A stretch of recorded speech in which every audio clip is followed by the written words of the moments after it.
श्री कृष्ण गोविंद हरे मुरारी, हे नाथ नारायण वासुदेव। हरे कृष्णा। राधे राधे। बोलिए श्री लक्ष्मीपति विष्णु भगवान की जय। श्री तुलसी शालिग्राम जी भगवान की जय। ओम नमः शिवाय। प्रिय भक्तजनों, आज वैशाख मास की शुक्ल पक्ष की मोहिनी एकादशी का व्रत है। आज के दिन भगवान विष्णु ने देवताओं को असुरों से मुक्ति दिलाने के लिए मोहिनी अवतार लिया था, इसलिए इस एकादशी का नाम मोहिनी एकादशी पड़ा। प्रिय भक्तजनों, इस दिन भगवान विष्णु के मोहिनी रूप की पूजा की जाती है। इस मोहिनी एकादशी व्रत को करने एवं व्रत कथा को सुनने मात्र से ही 1000 गौ दान करने का पुण्य फल प्राप्त होता है। यह एकादशी मोह माया के बंधन से मुक्ति दिलाती है। इस व्रत को करने से परिवार में सुख शांति और समृद्धि आती है तथा प्रीत दोष से मुक्ति मिल जाती है। तो आइए श्री लक्ष्मी नारायण जी के चरणों का ध्यान करते हुए सबसे पहले श्रवण करेंगे मोहिनी अवतार की कथा। पौराणिक कथाओं के अनुसार भस्मासुर नाम का एक दैत्य था, जिसको भगवान शिव ने वरदान दिया था कि जिसके सिर पर वह हाथ रखेगा वह भस्म हो जाएगा। वरदान मिलने के बाद भस्मासुर अपनी शक्ति का गलत प्रयोग करने लगा। वह स्वयं भगवान शिव को भस्म करने निकल पड़ा और यह देखकर भगवान विष्णु ने एक सुंदर स्त्री मोहिनी का रूप धारण किया और भस्मासुर को आकर्षित करके उसे नृत्य के लिए प्रेरित किया। भस्मासुर मोहिनी की तरह नृत्य करने लगा और सही मौका देखकर मोहिनी रूप में भगवान विष्णु जी ने अपने सिर पर हाथ रखा, जिसकी नकल भस्मासुर ने भी की। अपने ऊपर हाथ रखते हुए भस्मासुर अपने ही वरदान से भस्म हो गया। विष्णु पुराण में ऐसा उल्लेख है कि एक बार विष्णु भगवान की सलाह पर देवता और दैत्य ने मिलकर समुद्र मंथन का निर्माण किया और मंथन के दौरान समुद्र से 14 रत्न प्रकट हुए, जैसे कि लक्ष्मी जी, कौस्तुभमणि, कल्प वृक्ष, मदिरा, अमृत, कलशधारी भगवान, धन्वंतरी, अप्सरा, उत्सरावा नामक घोड़ा, विष्णु जी का धनुष, शंख, विष, कामधेनु, चंद्रमा, ऐरावत हाथी इत्यादि शामिल थे। मंथन के दौरान जैसे ही भगवान धन्वंतरी अमृत कलश लेकर प्रकट हुए, वैसे ही देवताओं और दैत्यों में उसे प्राप्त करने की होड़ मच गई। अमर होने की चाहत में देवता और दैत्यों के बीच अमृत कलश को लेकर युद्ध की स्थिति बन गई। दैत्यों और देवताओं के बीच युद्ध होता देखकर भगवान विष्णु को चिंता हो गई। वे जानते थे कि अगर अमृत कलश दैत्यों को प्राप्त हुआ तो वे अमर होकर धरती पर हाहाकार मचाएंगे। इसलिए भगवान विष्णु मोहिनी रूप धारण करके समुद्र से प्रकट हुए, जिसे देखते ही दैत्य उन पर मोहित हो गए। बड़े बड़े नयन, कोमल अंग, रत्नजीत, स्वर्ण मंडित आभूषण, विलक्षण परिधान धारण किए हुए मोहिनी रूप ने सभी दैत्यों का मन मोह लिया। जिसके बाद दैत्यों ने मोहिनी के हाथ से अमृत पान की इच्छा जाहिर की। विष्णु भगवान मोहिनी ने दैत्यों की बात मान ली। मोहिनी ने सबसे पहले देवों को अमृत पान कराना शुरू किया और इसी बीच एक चतुर दैत्य मोहिनी का सत्य जान गया।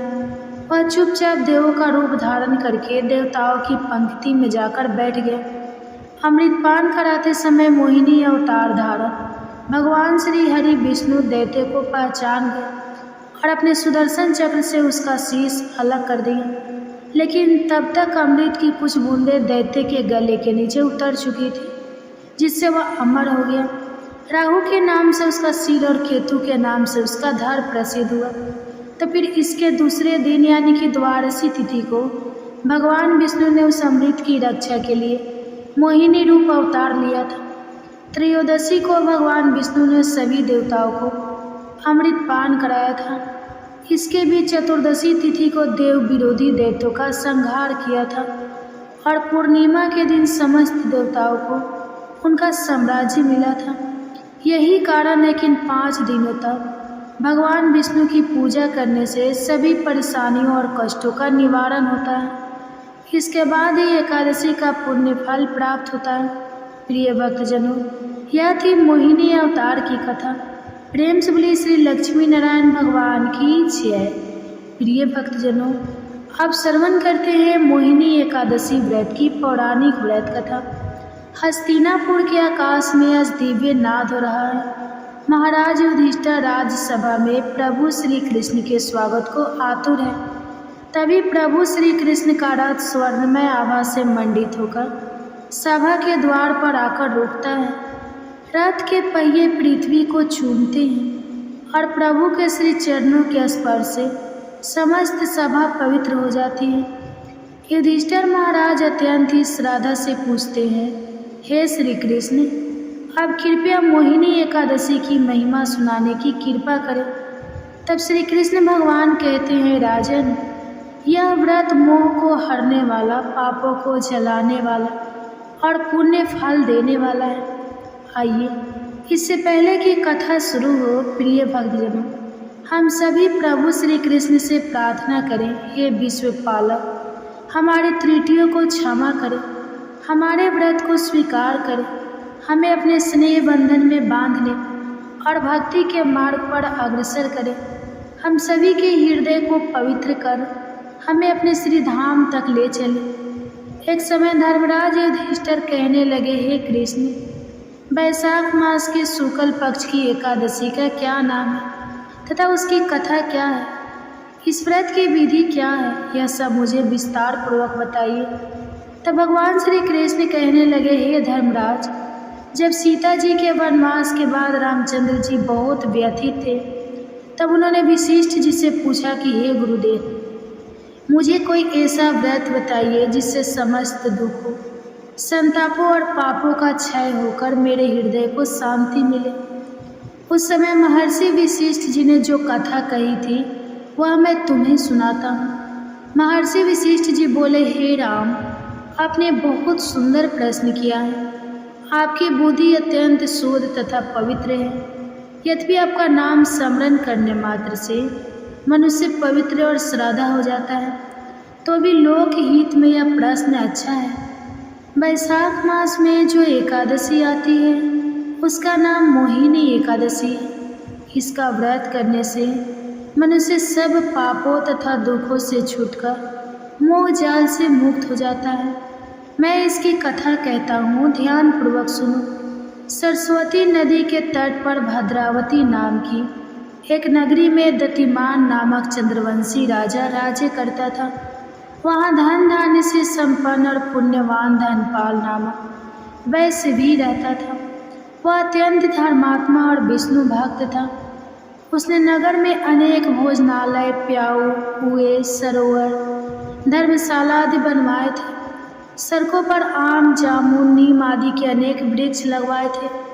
उसके 5 पुत्र थे, जिसके नाम है समुना, समृद्धि, मेधावी, सुकृति और दृष्ट बुद्धि। इनमें से 5वां पुत्र दृष्ट बुद्धि महापापी था। वह पितर आदि को नहीं मानता था। वह वैश्य दुराचारी मनुष्यों की संगति में रहकर जुआ खेलता था और पर स्त्री के साथ भोग विलास करता तथा मध्य मास का सेवन करता था। इसी प्रकार अनेक कुकर्मों में वह पिता के धन को नष्ट करता रहता था।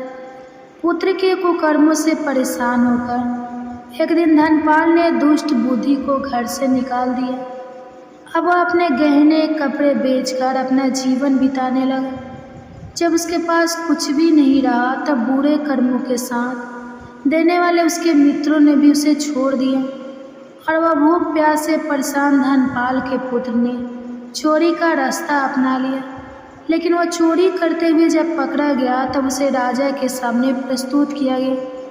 लेकिन वैश्य का पुत्र जानकर राजा ने उसे चेतावनी देकर जाने दिया और इसके बाद दृष्ट बुद्धि के सामने चोरी के अलावा कोई रास्ता ही नहीं बचा था। तो उसने फिर से चोरी की और जब वह दूसरी बार पकड़ा गया तो राजा ने उसे कारागार में डाल दिया, जहां उसे बहुत दुख दिए गए और बाद में उसे नगर से बाहर निकाल दिया गया। नगर से निकलने के बाद दृष्ट बुद्धि वन में चला गया। वहाँ वह पशु पक्षियों का शिकार करके अब उन्हें मारकर खाने लगा और कुछ समय के बाद वह बहेलिया बन गया। एक दिन दुष्ट बुद्धि भूख और प्यास से व्याकुल होकर खाने की तलाश में ऋषि कौंडिन्य के आश्रम में पहुंच गया। उस समय बैसाख का मास चल रहा था और ऋषि गंगा स्नान करके आ रहे थे। उनके भीगे वस्त्रों के छींटे उस पर पड़ने से उसे कुछ सद्बुद्धि की प्राप्ति हुई। वह कौंडिन्य मुनि से हाथ जोड़कर कहने लगा, हे मुनि, मैंने जीवन में बहुत से पाप किए हैं। आप इन पापों से छूटने का कोई साधारण बिना धन का उपाय बताइए। उसके दीन वचनों को सुनकर मुनि कौंडिन्य ने प्रश्न होकर कहा कि तुम बैसाख मास के शुक्ल पक्ष की मोहिनी एकादशी का व्रत करो, इससे समस्त पाप नष्ट हो जाएंगे। मुनि के वचन सुनकर वह अत्यंत प्रसन्न हुआ और उनके द्वारा बताई गई विधि के अनुसार उसने व्रत किया। हे राम, इस व्रत के प्रभाव से उसके सभी पाप नष्ट हो गए और अंत में वह गुरूर पर बैठकर श्री विष्णु लोक को गया। इस व्रत से मोह आदि सभी नष्ट हो जाते हैं। संसार में इस व्रत से बढ़कर कोई श्रेष्ठ व्रत नहीं है। इसके महात्म्य को पढ़ने से अथवा सुनने से 1000 गौदान का फल प्राप्त होता है। मोहिनी एकादशी की यह कथा बैसाख मास के दान का पुण्य देने में सक्षम है। एक बार एक राज्य में एक राजा रहा करता था। राजा बहुत ही बुद्धिमान और बलशाली था। राजा सदा ही अपनी प्रजा का बहुत अच्छे से ध्यान रखता था। राजा भी राजा को बहुत पसंद करते थे। राजा की 2 बेटियां थीं। राजा अपनी दोनों बेटियों से बहुत प्रेम करता था। राजा की छोटी बेटी देखने में बहुत सुंदर और आकर्षित थी। राजा की बड़ी बेटी छोटी बेटी के मुकाबले थोड़ी कम सुंदर थी। राजा की छोटी बेटी माता की पूजा किया करती थी और सभी लोग राजा की छोटी बेटी से बहुत प्रेम करते थे और बहुत प्रशंसा किया करते थे। राजा भी अपनी छोटी बेटी को बड़ी बेटी से अधिक प्रेम करता था, जिसके कारण राजा की बड़ी बेटी को अपनी छोटी बहन से बहुत नफरत होने लगी थी। राजा की दोनों बेटियां जब बड़ी हो गई, तब एक पड़ोस के राज्य में रहने वाले राजकुमार राजा की बड़ी बेटी के लिए रिश्ता लेकर आए। लेकिन जैसे ही उस राजकुमार की नजरें राजा की छोटी बेटी पर पड़ी, तो वह राजकुमार राजा की छोटी बेटी पर आकर्षित हो गया और छोटी बेटी से पहली नजर में प्रेम करने लगा। उस राजकुमार ने एक बार एक राज्य में एक राजा रहा करता था। राजा बहुत ही बुद्धिमान और बलशाली था। राजा सदा ही अपनी प्रजा का बहुत अच्छे से ध्यान रखता था। प्रजा भी राजा को बहुत पसंद करती थी। राजा की 2 बेटियां थीं। राजा अपनी दोनों बेटियों से बहुत प्रेम करता था। राजा की छोटी बेटी देखने में बहुत सुंदर और आकर्षित थी और राजा की बड़ी बेटी छोटी बेटी के मुकाबले थोड़ी कम सुंदर थी। राजा की छोटी बेटी माता की पूजा किया करती थी और सभी लोग राजा की छोटी बेटी से बहुत प्रेम करते थे और बहुत प्रशंसा किया करते थे। राजा भी अपनी छोटी बेटी को बड़ी बेटी से अधिक प्रेम करता था, जिसके कारण राजा की बड़ी बेटी को अपनी छोटी बहन से बहुत नफरत होने लगी थी। राजा की दोनों बेटियां जब बड़ी हो गई, तब एक पड़ोस के राज्य में रहने वाले राजकुमार राजा की बड़ी बेटी के लिए रिश्ता लेकर आया। लेकिन जैसे ही उस राजकुमार की नज़रें राजा की छोटी बेटी पर पड़ी, तो वह राजकुमार राजा की छोटी बेटी पर आकर्षित हो गया और छोटी बेटी से पहली नज़र में प्रेम करने लगा। उस राजकुमार ने राजा की बड़ी बेटी के साथ विवाह करने से मना कर दिया और उसने राजा से कहा कि मैं आपकी छोटी बेटी से विवाह करना चाहता हूँ।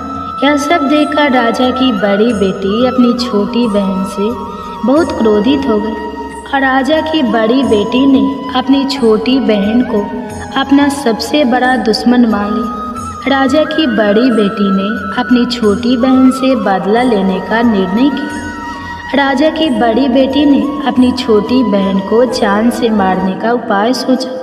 राजा की बड़ी बेटी ने अपनी छोटी बहन को मारने के लिए सबसे पहले एक लड्डू में जहर मिलाकर अपनी छोटी बहन को दे दिया और उसको लड्डू खाने के लिए कहा। लेकिन लड्डू खाने के बाद भी छोटी बहन को कुछ भी नहीं हुआ। बड़ी बहन यह देखकर बहुत आश्चर्यचकित हो गई। लेकिन बड़ी बहन ने हार नहीं मानी। जब उसकी छोटी बहन रात में कमरे में सो रही थी, तब उसने एक मटके में सांप रखकर उसके कमरे में छोड़ दिया। लेकिन सांप भी छोटी बहन का कुछ नहीं कर पाया।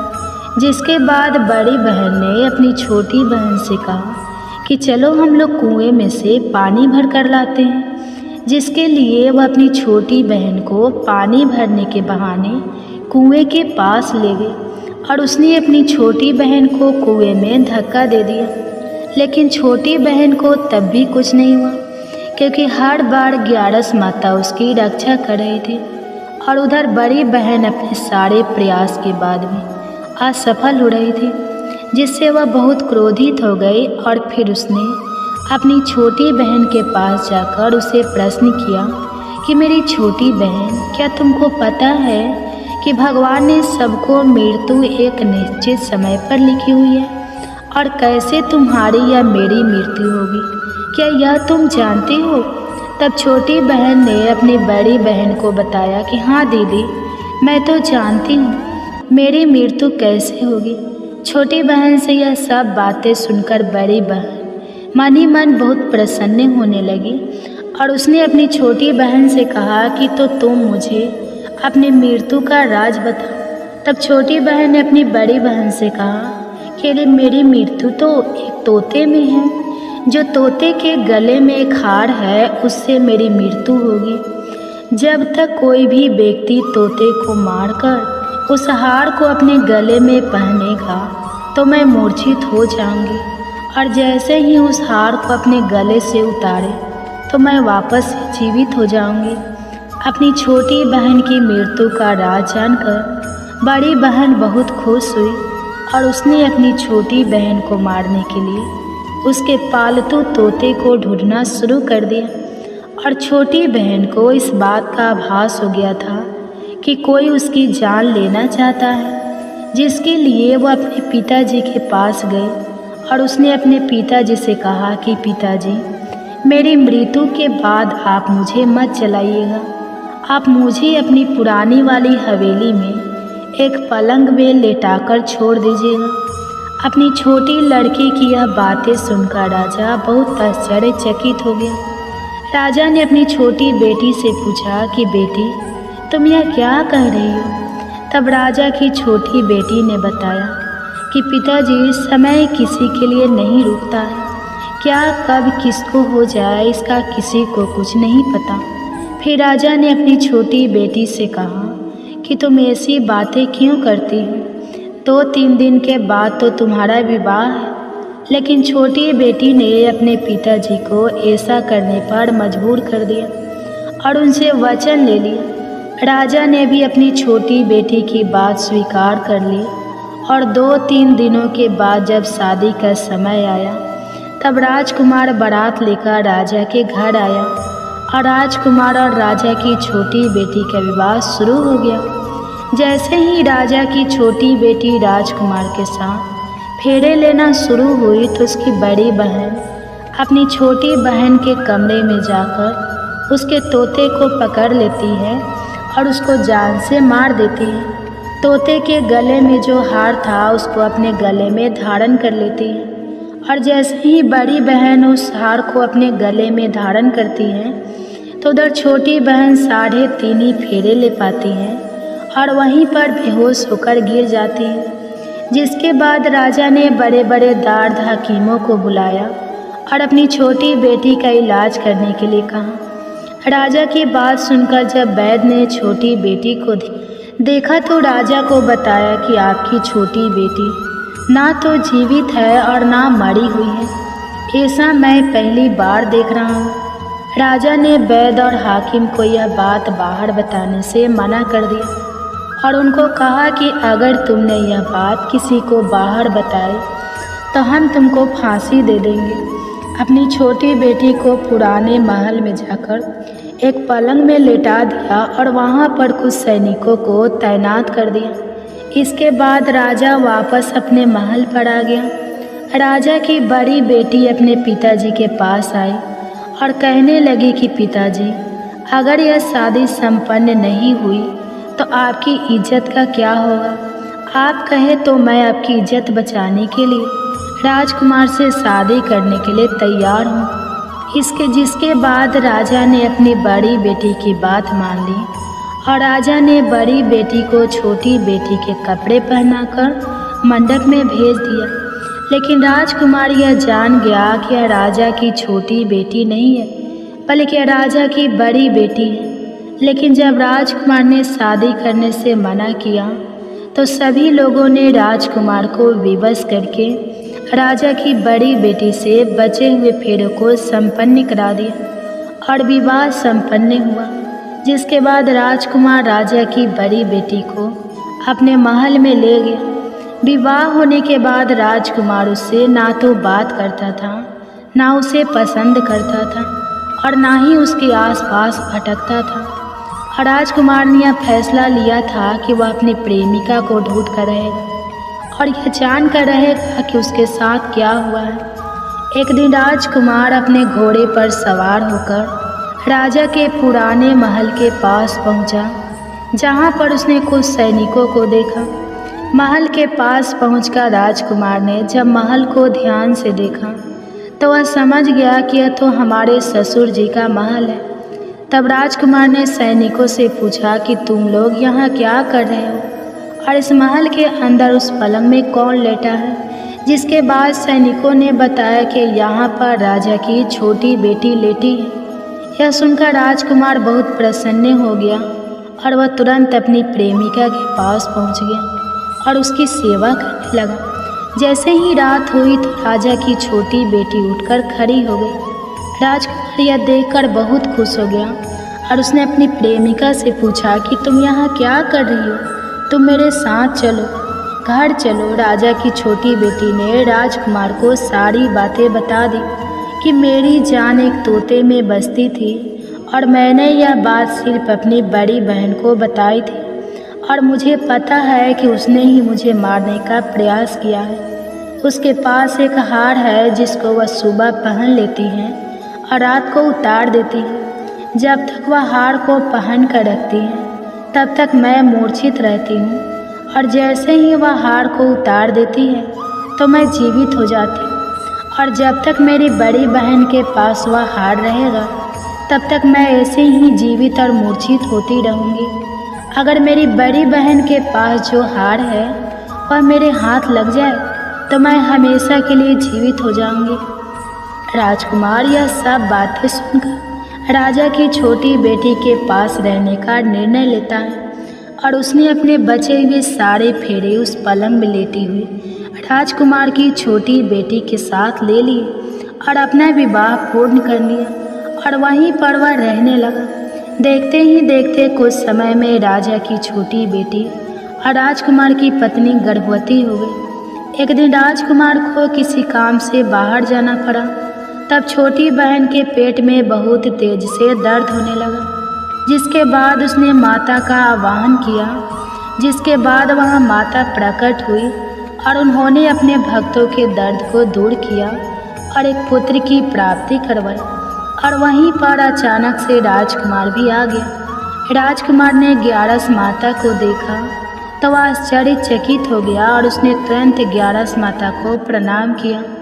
और ग्यारस माता ने राजकुमार से कहा, जब तुम्हारा पुत्र 5 वर्ष का हो जाए तो तुम आकर अपनी पत्नी का हार इसकी गली में डाल देना। और देखते ही देखते राजकुमार और राजा की छोटी बेटी का पुत्र 5 वर्ष का हो जाता है। तो राजकुमार अपने बेटे से कहता है कि बेटा, मैं कुछ काम से बाहर जा रहा हूँ, तुम अपनी माता का ध्यान रखना। और वहाँ से चला जाता है। राजा को बाहर निकलता देखकर बड़ी बहन के सैनिक देख लेते हैं और बड़ी बहन को जाकर सारी बातें बता देते हैं। जिसके बाद बड़ी बहन अपनी छोटी बहन के पुत्र को वहाँ से उठवा लेती है और उसको मरवा देती है। छोटी बेटी के पुत्र के 2 टुकड़े करवा देती है।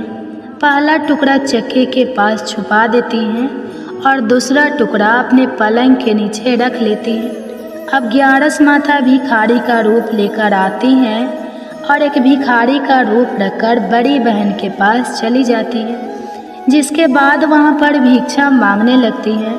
तो बड़ी बहन अपने सैनिकों से कहती है कि जाकर भिक्षा दे दो, लेकिन जैसे ही नौकर 11 माता को भिक्षा देने के लिए आते हैं तो माता उन्हें मना कर देती है और कहती है कि मैं तुम्हारी महारानी से ही भिक्षा लूँगी। जिसके बाद बड़ी बहन स्वयं ही भिक्षा देने के लिए माता के पास आती है। तब माता एक बिल्ली का रूप लेकर उसके कमरे में चली जाती हैं और वहाँ पर छोटी बेटी के पुत्र के 2 टुकड़ों को आपस में जोड़ देती है और उसे जीवित कर देती है। फिर उसे वहाँ से ले जाती है। राजकुमार अपने बेटे को लेकर अपनी पत्नी के पास आ जाता है और उसे कहता है कि तुम इसका ध्यान रखना। अगर तुम इस बच्चे का अच्छे से ध्यान रखोगी तो मैं तुमसे बात करूँगा।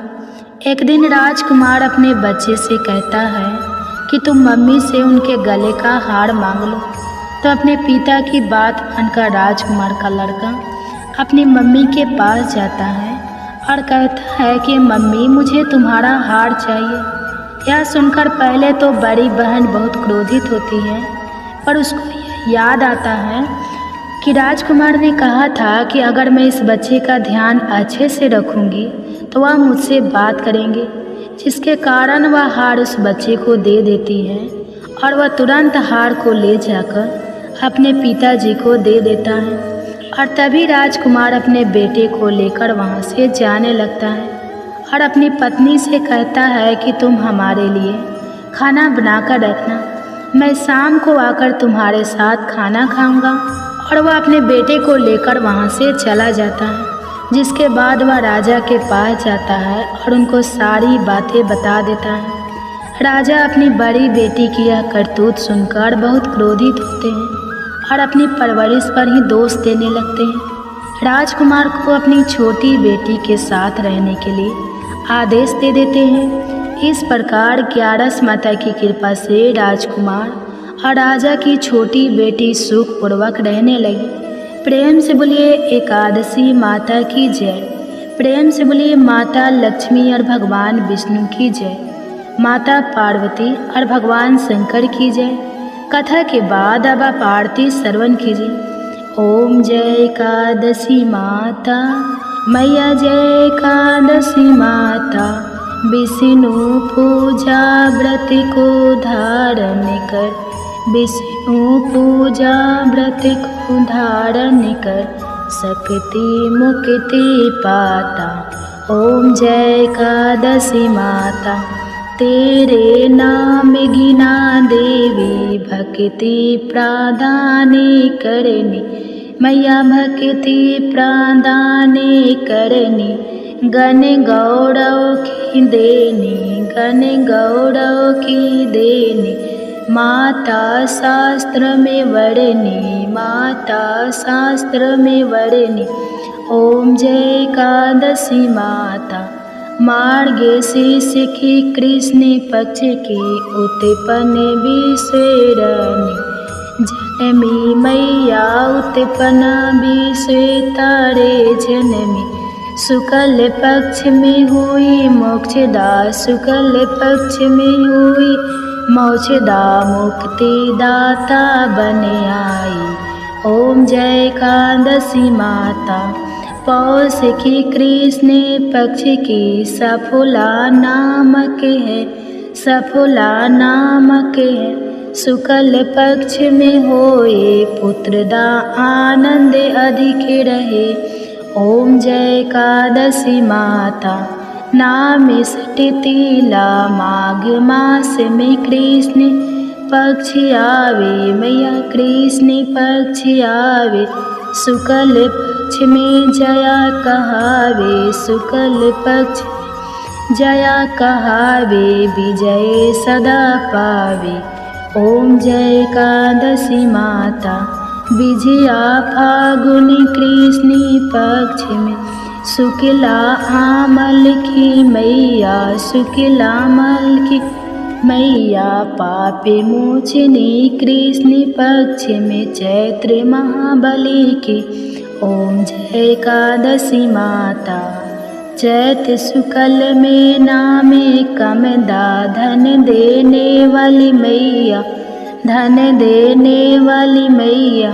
नाम बरुथिनी कृष्ण पक्ष में, नाम बरुथिनी कृष्ण पक्ष में, बैसाखी माह वाली। ओम जय एकादशी माता। शुक्ल पक्ष में हुई मोहिनी, आप कृष्ण पक्ष नाम निर्जला, सब सुख करने, नाम निर्जला सब सुख करने, शुक्ल पक्ष रखी। ओम जय एकादशी माता। योगिनी नाम आषाढ़ में जानो, कृष्ण पक्ष करनी देवसैनी, नाम कहाओ शुक्ल पक्ष धरनी। ओम जय एकादशी माता। कामिका श्रावण मास में आवे, कृष्ण पक्ष कहिए श्रावण शुक्ला होए, पवित्र आनंद से रहिए। ओम जय एकादशी माता। आजा भाद्रपद कृष्ण पक्ष के परिवर्तन, शुक्ला इंद्रा आश्विनी कृष्ण पक्ष में, इंद्र आश्विनी कृष्ण पक्ष में भवसागर निकला। ओम जय एकादशी माता।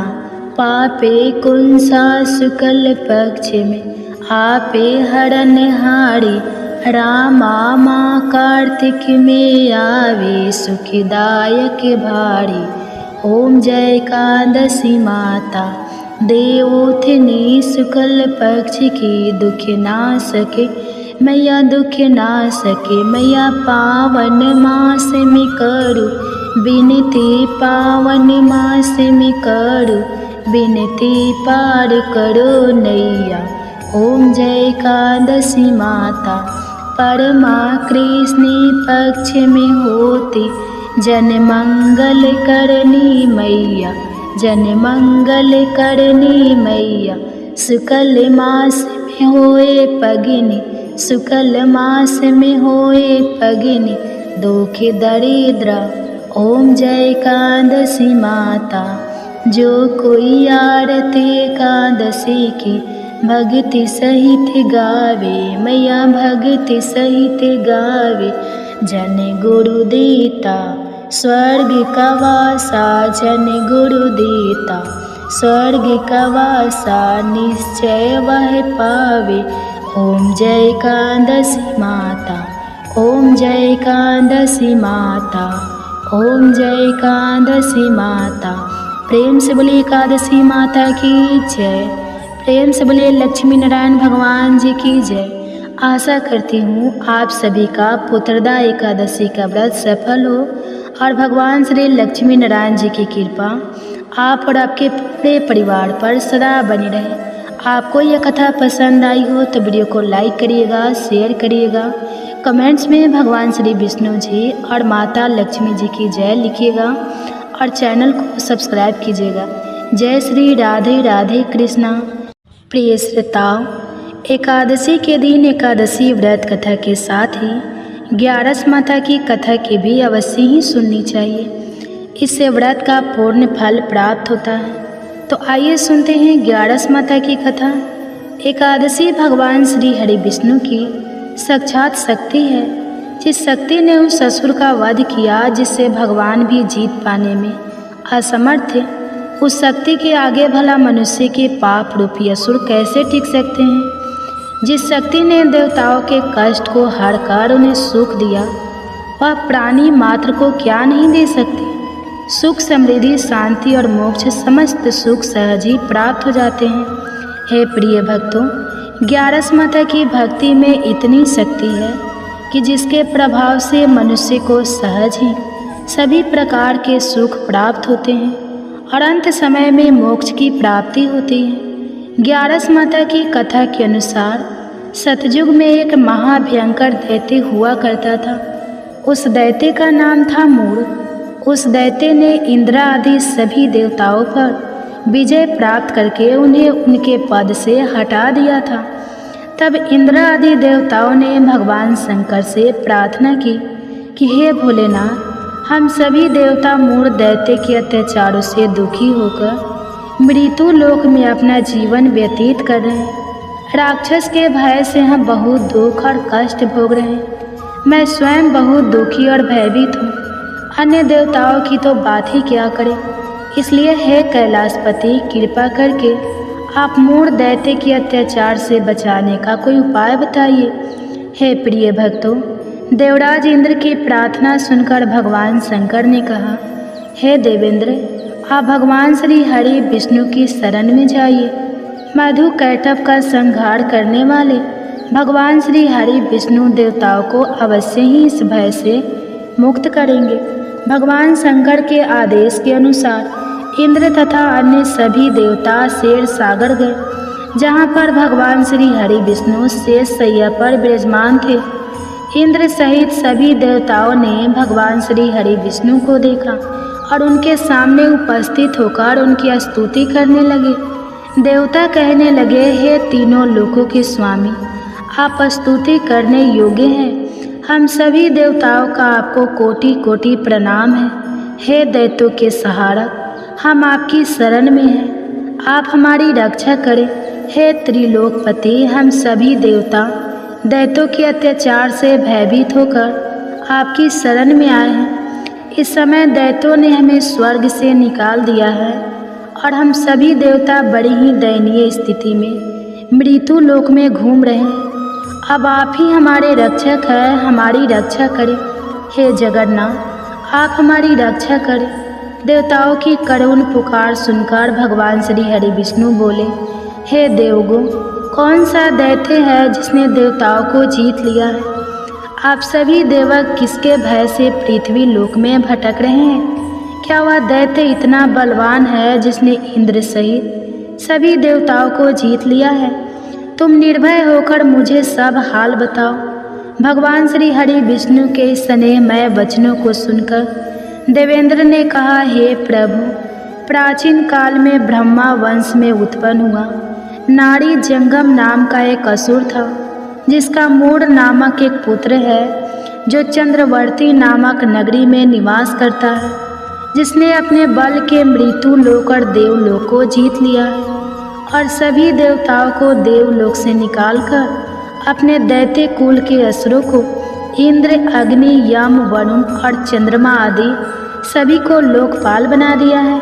वह स्वयं सूर्य बनकर पृथ्वी को तापता है और स्वयं मेघ बनकर जल की वर्षा करता है। इसलिए आप इस बलशाली भयानक असुर का संहार करके देवताओं की रक्षा करें। देवेंद्र के मुख से ऐसे वचन सुनकर भगवान श्री हरि विष्णु बोले, हे देवताओं, मैं आपके शत्रु का शीघ्र ही संहार करूँगा। आप सभी इसी समय मेरे साथ चंद्रवर्ती नगरी चलिए। देवताओं की पुकार पर भगवान श्री हरि विष्णु तुरंत ही उनके साथ चल पड़े और उधर दैत्यराज मूढ़ ने अपने तेज से जान लिया था कि भगवान श्री हरि विष्णु युद्ध की इच्छा से उसकी राजधानी में आ रहे हैं। इसलिए अपने राक्षस योद्धाओं के साथ वह भी युद्ध भूमि में आकर गरजने लगा और देखते ही देखते युद्ध प्रारंभ हो गया। युद्ध शुरू होने पर अनगिनत असुर अपने अस्त्र शस्त्रों के धारण करके देवताओं से युद्ध करने लगे, लेकिन देवता तो पहले से ही डरे हुए थे। वह अधिक देर तक राक्षसों का सामना ना कर सके और भाग खड़े हुए। तब भगवान श्री हरि विष्णु स्वयं युद्ध भूमि में आ गए। दैत्य पहले से भी ज़्यादा जोश में भरकर भगवान श्री हरि विष्णु से युद्ध करने लगा। वे अपने अस्त्र शस्त्रों से उन पर भयानक प्रहार करने लगा। दैत्यों के आक्रमण वारों को श्री हरि विष्णु अपने चक्र और गदा के प्रहारों से नष्ट करने लगे। इस युद्ध में अनेक दैत्य सदा के लिए मृत्यु की गोद में समा गए, किंतु दैत्यराज मूढ़ भगवान विष्णु के साथ निश्चल भाव से युद्ध करता रहा। उसका तो जैसे अभी बाल था, बांका नहीं हुआ था। वह बिना डरे युद्ध कर रहा था।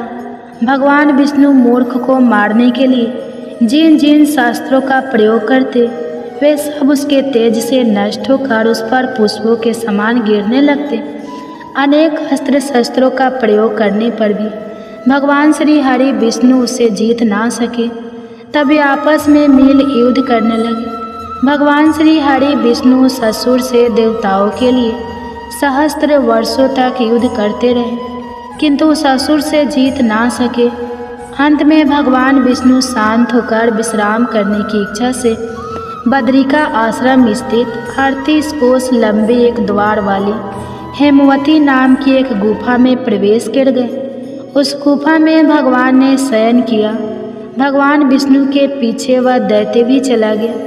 भगवान श्री हरि विष्णु को सोता हुआ देखकर वह दैत्य उन्हें मारने को तैयार हुआ।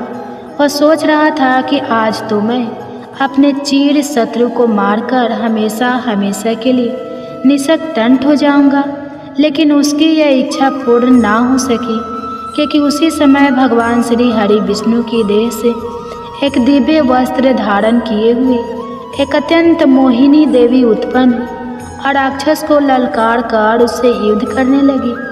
उस देवी को देखकर राक्षस को घोर आश्चर्य हुआ और वह सोचने लगा कि यह ऐसी दिव्य कन्या कहाँ से उत्पन्न हुई, और फिर वह असुर उस कन्या से लगातार युद्ध करता रहा। कुछ समय बीतने पर उस देवी ने क्रोध में आकर उस दैत्य के अस्त्र शस्त्रों के टुकड़े टुकड़े कर दिए। अब तो उस दैत्य को बड़ा ही क्रोध आया और वह सारी मर्यादाएं भंग करके उस देवी के मल्ल युद्ध करने लगा। उस तेजस्वी कन्या ने उसको धक्का मारकर मूर्छित कर दिया और उसकी मूर्छा टूटने से पूर्व ही उसका सिर काटकर धड़ से अलग कर दिया, और सिर कटते ही वह असुर पृथ्वी पर गिरकर मृत्यु को प्राप्त हुआ और बाकी बचे हुए असुर अपने राजा का ऐसा दुखद अंत देखकर भयभीत होकर पाताल लोक में भाग गए। भगवान श्री हरि विष्णु जब निद्रा से जागे तो उस असुर को मरा हुआ देखकर उन्हें घोर आश्चर्य हुआ और वे सोचने लगे कि इस महाबली को किसने मारा है। तब वह तेजस्वी कन्या श्री हरि से हाथ जोड़कर बोली, हे जगदीश्वर, यह असुर आपको मारने को तत्पर था, तब मैंने आपके शरीर से उत्पन्न होकर इस असुर का वध किया है। देवी की बात सुनकर भगवान श्री हरि विष्णु बोले कि तुमने इस असुर को मारा है, इसलिए हे देवी मैं तुमसे अत्यंत प्रसन्न हूँ। इसे मारकर तुमने तीनों लोकों को देवताओं के कष्ट को हरा है, इसलिए तुम अपनी इच्छा अनुसार वरदान मांग लो, मैं तुम्हारी प्रत्येक इच्छा को पूर्ण करूँगा। भगवान की बात सुनकर वह देवी बोली कि हे प्रभु, मुझे यह वरदान दीजिए कि जो भी मनुष्य या देव मेरा व्रत करे उसके सभी पाप नष्ट हो जाए और अंत में उसे स्वर्ग लोक की प्राप्ति हो। मेरे व्रत का आधा फल रात्रि को मिले और उसका आधा फल एक समय भोजन करने वाले को मिले। जो श्रद्धालु भक्ति पूर्वक मेरे व्रत को करे वह निश्चय ही वैकुंठ लोक को प्राप्त करे। जो मनुष्य मेरे व्रत में दिन तथा रात्रि को एक बार भोजन करे वह धन धान्य से भरपूर रहे। कृपा करके मुझे ऐसा वरदान दीजिए। भगवान श्री हरि विष्णु ने कहा, हे देवी, ऐसा ही होगा। मेरे और तुम्हारे भक्त एक ही होंगे और अंत में संसार में प्रसिद्धि को प्राप्त होकर मेरे लोक को प्राप्त करेंगे। हे कल्याणी, तुम एकादशी को पैदा हुई हो, इसलिए तुम्हारा नाम भी एकादशी हुआ, तथा जो मनुष्य इस दिन व्रत करेंगे उनके समस्त पापों समूल नष्ट हो जाएंगे। तुम मेरे लिए अब तीज, अष्टमी, नवमी और 14 से भी अधिक प्रिय हो। तुम्हारे व्रत का फल सभी तीर्थों के फल से भी महान होगा। यह मेरा अष्टांग का कथन है। इतना कहकर भगवान श्री हरि विष्णु उसी स्थान पर अंतर ध्यान हो गए। तो सभी प्रेम से बोली एकादशी माता और विष्णु भगवान की जय। हे प्रिय भक्ते, तो आइए अब सभी मनोकामनाओं को पूर्ण करने वाली तुलसी माता की बड़ी ही पावन कथा को सुनते हैं। एक बार एक गांव में एक बुजुर्ग महिला रहा करती थी। वह प्रतिदिन पूजा पाठ किया करती थी। वह रोज तुलसी माँ की पूजा करती थी और वह बुजुर्ग महिला रोज तुलसी माता से कहती, हे तुलसी माँ, तुम मुझे बहू दे, पीताम्बर की धोती दे, मीठा मीठा घास दे, बैकुंठ में वास दे, चटक की चाल दे, पटक की मौत दे, चंदन का काठ दे, रानी का काज दे, दाल भात का भोजन दे, 11 की मौत दे और कृष्ण जी का कंधा दे। वह बुजुर्ग महिला हर महीने महीने में तुलसी माता की रोज पूजा करती थी और उनके बिरले को रोज सींचती थी। तुलसी माता बुजुर्ग महिला की बात सुनकर धीरे धीरे सूखने लगी। तभी भगवान श्री कृष्ण जी ने देखा कि तुलसी माता सूख रही है और तभी एक दिन भगवान श्री कृष्ण तुलसी माता जी के पास प्रकट हुए और भगवान श्री कृष्ण जी ने तुलसी माता से पूछा, तुम क्यों सूख रही हो? सभी महिलाएं तुम्हारी पूजा करती है और तुमको रोज सींचती हैं, लेकिन फिर भी तुम सूखती जा रही हो, इसका कारण क्या है? जिसके बाद तुलसी माता ने भगवान श्री कृष्ण जी से कहा कि हे प्रभु, एक बुजुर्ग महिला मेरे पास रोज आती है और रोज एक ही बात बोलती है कि हे तुलसी माता, सबकी दाता मैं तेरा बिरला सींचती हूँ, तो मुझे बहू दे, पीताम्बर की धोती दे, मीठा मीठा घास दे, बैकुंठ में वास दे, चटक की चाल दे, पटक की मौत दे, चंदन का काठ दे, रानी सर राज दे, दाल भात का भोजन दे, 11 की मौत दे और कृष्ण जी का कंधा दे। मैं उस बुजुर्ग महिला की सारी मनोकामनाएं पूरी कर सकती हूँ, लेकिन उसकी एक मनोकामना पूरी नहीं कर सकती। मैं कृष्ण जी का कंधा कहाँ से दूंगी? भगवान श्री कृष्ण जी तुलसी माता की यह बात सुनकर जोर जोर से हंसने लगे और फिर भगवान श्री कृष्ण जी ने तुलसी माता जी से कहा कि तुम चिंता मत करो, जब वह बुजुर्ग महिला की मृत्यु होगी तब मौके पर मैं और आप ही कंधा दे देंगे। आप सुबह जब वह पूजा करने आए तब कह देना कि सब कुछ तुम्हें मिल जाएगा। कुछ दिनों बाद वह वृद्ध महिला ठोकर खाकर रास्ते में गिरकर मर गई। पूरे गांव के सभी लोग आए और उस महिला को सभी लोग धर्मात्मा मानते थे। उसको तुलसी जी की डकुरी कहते थे। उसके परिवार में कोई भी नहीं था, इसलिए गांव वालों ने ही उसके अंतिम संस्कार करने की योजना बनाई और उसे नहलाकर जब बैकुंठी पर बैठाने के लिए उसे उठाने लगे तो उसका मृत शरीर इतना भारी हो गया था कि उसे कोई उठा नहीं पाया। यह सब देखकर वहाँ के सभी लोग तरह तरह की बातें करने लगे और कहने लगे कि यह इतना पूजा पाठ करती थी, हर समय माला फेरती थी, इसलिए यह इतनी भारी हो गई है। वही पूरे गांव में चर्चा होने लगी कि डोकरी माई कोई भक्ति नहीं करती थी या छल कपट करती थी। हम जिसे धर्मात्मा समझते थे वह पापी है जो कि किसी से भी नहीं उठ पा रही है। यह इसके कर्मों की सजा है। इधर भगवान ने सोचा कि मेरे भक्तों की निंदा हो रही है, इसलिए भगवान ने बूढ़े ब्राह्मण का वेश धारण करके वहाँ पर आए और वहाँ पर जितने भी लोग इकट्ठे हुए थे उनसे पूछने लगे कि यहाँ पर इतनी भीड़ क्यों लगी है, जिससे लोग कहने लगे कि यह डोकरी माई मर गई है और पाप इतना था कि इससे यह उठ ही नहीं पा रही है। सब उठाकर थक गए। तब ब्राह्मण जी ने कहा कि मुझे एक बार डोकरी के कानों में कहने दो, फिर वह देखो कैसे उठती है। तो सभी लोगों ने कहा कि आप भी प्रयास करके देख लीजिए। तब भगवान ने उस वृद्ध महिला के कानों में कहा कि हे डोकरी माई, देखो मैं आ गया। और जो भी बुढ़िया माई पूजा करते समय शब्द कहती थी वह शब्द उसके कानों में कहने लगे, तू बिरला सींच मेरा, मैं करूँ निस्तार तेरा। डोकरी माई बहू ले, बेटी ले, पोता ले, लड्डू ले, पीताम्बर की धोती ले, गहना ले, घी का घड़ा ले, मीठा मीठा खीर और पूड़ी ले, दाल भात का भोजन ले, धन दौलत ले, बेटा पोता को काम ले, तुलसी का पत्ता ले, मुंह में गंगा जल ले, 11 माता को दीन ले, श्री कृष्ण जी का कंधा ले। इतना सुनते ही डोकरी हल्की हो गई। भगवान ने बोला, आओ और उसको उठाओ। भगवान ने हाथ लगाया और डोकरी उठ गई। सबको बड़ा ही आश्चर्य हुआ। उसे खूब धूमधाम से ले जाया गया। भगवान उसे अपने कंधे पर ले गए। पूरे गांव में इसकी चर्चा होने लगी, जिससे उसको मुक्ति मिल गई और वह बैकुंठ में चली गई। सभी लोग देखते रह गए। सभी लोगों ने देखा कि शमशान घाट तक तो ब्राह्मण साथ ही आया था, लेकिन अब वह दिखाई नहीं दे रहा है। इससे लोगों को समझ में आ गया कि वह और कोई नहीं, स्वयं भगवान ही बूढ़े ब्राह्मण के रूप में आए थे। तो बोलिए श्री राधा कृष्ण भगवान की जय। बोलिए श्री तुलसी शालिग्राम जी की जय।